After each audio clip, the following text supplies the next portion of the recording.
په دنیا کې بعض داسې خلک دي چې هغه خپل عبادت نشي کولای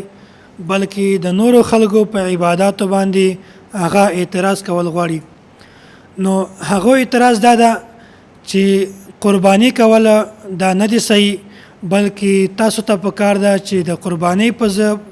ځای باندې مونږ د هغې قرباني هغه پیسې صدقه کو، په هغو پیسو باندې مونږ یتیمخانه جوړه کو، په هغو پیسو باندې مونږ یو هسپتال جوړ کو، یا په هغو پیسو باندې مونږ د بچیو د جهیز انتظام وکړو، یا مونږ په هغې پیسو باندې یو داسې رفاھي ادارې چې کومه دي د هغو مونږ مدد وکړو. نو دا خلک یو داسې سوال پیدا کوي حالانکه دا خبره بالکل غلطه ده. په اسلام کې مالیاتی سہولیات انتظام دا هم موجود ده. مثلا زکات کچا سره سره زر وي، سپین زر وي، یا داسې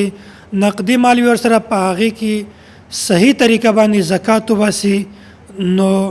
د خلکو فقر چې کومه ده، محتاجي چې کومه ده دا به ختم شي. او داسې عشر چې کوم د ځمکې پیداوار دی په هغې کې خلک عشر ورکړي نو د هغه خلکو د غریب غربت به مکمل ختم شي. او داسې صدقات نافله یعنی هغه که فدیه وي یا صدقة الفطر وي یا داسې جنایات وي او کفاری وي هغه که خلک ادا کی نو بالکل به د خلکو غربت ختم شي. دا کوم خلک چې اعتراض کوي انشاءالله دې ته به د اعتراض کولو ضرورت هم نشي پیش. نو کوم کسان د اسلام دی طرف نه چې کوم مالیاتی انتظام ده هغه که زکات ده یا عشر ده صدقات نافله دي یا نور شیزونه دي داسې بیت المال وال نو کسان که هغه په صحیح طریقه سره استعمال کی نو کله به هم خلکو ته د اعتراض ضرورت نشي پیش او کله به هم خلک دا سوال نه وکړي چې د قربانۍ په ذریعه سره د دې صدقې کول دا بهترینه طریقه ده. حالانکه قرباني کول دا مقصود دی. په شریعت کې د قرباني غوښه خوړل یا غوښه تقسیمول دا مقصود نه ده بلکې په شریعت کې د قرباني وینه بیول اراقة الدم یعنی د زناور وینه بیول د الله په لار کې دا مقصود ده او دا ضروری ده. ځکه چې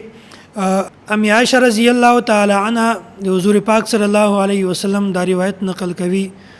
وای ما عمل آدمی من عمل یوم النحر احب الى الله من احراق الدم انه لا ياتي يوم القيامه بقرونها واشعارها وازلافها. وای د قربانی په ورځ باندې د الله جل جلاله په حضور کې په ټولو اعمالو کې بهترین عمل دا د قربانی د زناور وینې بیول دي او بل عمل په دینه بهترین او محبوب عمل نه د الله په حضور کې په دې ورځ باندې. او د دې زناور چې کوم ویختان دي او داسې ښکرونه دي دا د الله جل جلاله په حضور کې د قیامت په ورځ دغه حاضریږي. او حضور پاک صلی الله علیه وسلم فرمایي وان الدم يقع من الله بمكان قبل ان يقع من الارض فتيب بها نفسا. او دا وینه چې کومه ده د زناور والا دا په ځمکې ته د رسولو نه مخکې د الله جل جلاله په حضور کې دا قبول شي وای نو تاسو په خوشي سره د زناورو قرباني کوئ. نو د دې نه دا معلومه شوله چې د الله په حضور کې د قرباني غوښه مقصود نه ده بلکې د الله په حضور کې د قرباني د زناور وینه بیول اراقة الدم دا زیاده د الله په حضور کې محبوبه ده او الله جل جلاله د دې وینې بیول دا زیات خوښوي ځکه چې د دې زناوره ګناهونه دا ټول د دې په ذریعه سره معاف کیږي. الله جل جلاله دې مونږ تاسو ته د